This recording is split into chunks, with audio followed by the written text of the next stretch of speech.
रात के 12 बज चुके थे। माँ कभी दरवाजे की तरफ देखती तो कभी एक नज़र घड़ी के तरफ। माँ की आंखों में और चेहरे पर चिंता साफ नजर आ रही थी। थोड़ी ही देर में दरवाजे की घंटी बजी। माँ ने काफी तेजी से दरवाजा खोला और सामने बेटे विक्रम और बहू मान्यता को देखकर पूछा, इतनी देर क्यों हो गई? मैं कब से तुम्हारी राह देख रही थी। माँ, मैं अब छोटा नहीं हूँ, तुम मेरी चिंता मत किया करो।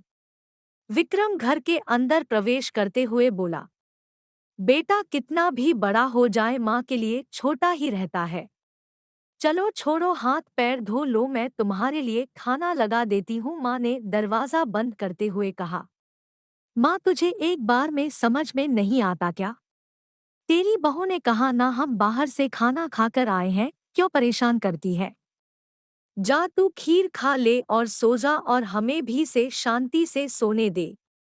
ऐसी और वीडियो देखने के लिए हमारे चैनल को सब्सक्राइब करें और बेल आइकन दबाना ना भूले। माँ अकेले कैसे खीर खा सकती थी?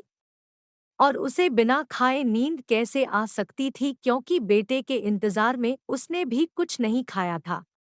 वह किचन में गई, एक ग्लास पानी पिया और अपने रूम में चली गई। सुबह 10 बजे विक्रम की आंखें खुली। बाजू में मान्यता अभी भी सो रही थी। विक्रम हॉल में आया तो लैपटॉप के पास रखी एक चिट्ठी पर उसके नजर पड़ी। यह चिट्ठी किसकी हो सकती है, यह देखने के लिए उसने चिट्ठी खोलकर पढ़ना शुरू किया। मेरे लाल, तू सोच रहा होगा कि एक ही घर में रहते हुए ये चिट्ठी क्यों? मैं तुम्हें बोलकर भी ये बात बता सकती थी। हाँ, बता सकती थी, अगर तू मेरी बातें सुनना चाहता तो। किसी एक्सप्रेस गाड़ी की तरह तू आता है और कुछ ही पलों में निकल जाता है। माजी, हम बाहर से खाना खाकर आए हैं, आप खा लीजिए, हम सोने जा रहे हैं, बहू मान्यता ने कहा। लेकिन मैंने तो तुम लोगों की पसंद की खीर बनाई है, आओ थोड़ी थोड़ी खा लो। यदि आप हमें सब्सक्राइब नहीं कर रहे हैं तो शायद आप बेहतरीन चीजें छोड़ रहे हैं, इसलिए चैनल को अभी सब्सक्राइब करें। खैर वो सब जाने दो, कल तुम्हारा जन्मदिन था इसलिए मैंने खीर बनाई थी।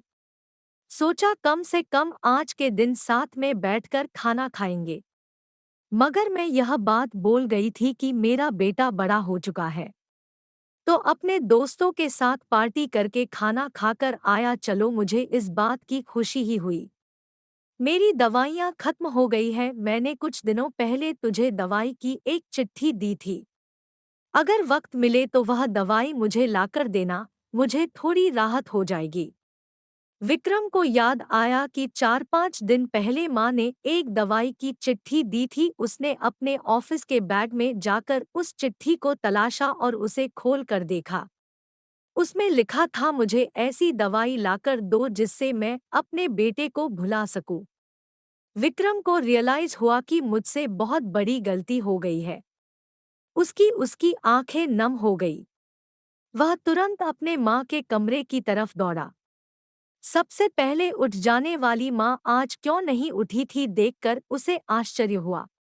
उसने माँ को उठाने की काफी कोशिश की, लेकिन माँ एक गहरी नींद में सो चुकी थी। विक्रम के पास फूट फूट कर रोने के अलावा और कोई चारा नहीं बचा। दोस्तों, यह कहने की जरूरत नहीं है कि माँ बाप जीवन में कितने मूल्यवान हैं। उनके रहते हुए ही उनकी सेवा करो, उनसे प्यार करो। वह चले जाएंगे तो कुछ नहीं कर पाओगे।